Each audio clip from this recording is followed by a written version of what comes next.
معلش يا جماعة، أنا بعتذر عن الألفاظ طبعا، بس بجد والله يعني البلد حالتها تقرف، ومفيش حد فاهم حاجة، ومفيش حد عارف حاجة.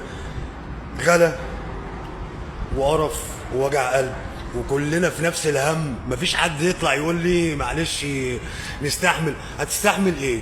بقالنا 10 سنين في كدبة ولابسينها وبالهنا والشفا، ومحدش فينا قادر يفتح بقه. اللي هيتكلم ابن سجون، ابن معتقلات، ابن زفت، ابن قرف، ابن وجع قلب، وتتهان ويطلع عين اهلك عشان بتقول الحق. الناس دي مش عايزه حد يقول لهم الحق، الناس دي عايزه اللي يطبل لهم ويسقف لهم، واحنا نولع نموت من الجوع، عيالنا تموت، ولا فارق معاهم اي حاجه. حسبي الله ونعم الوكيل في اي كلب هيقول لك انا لسه مع السيسي لغايه دلوقتي. ان الراجل ده ما يستاهلش، ده ما يعرفش يدير البلد دي.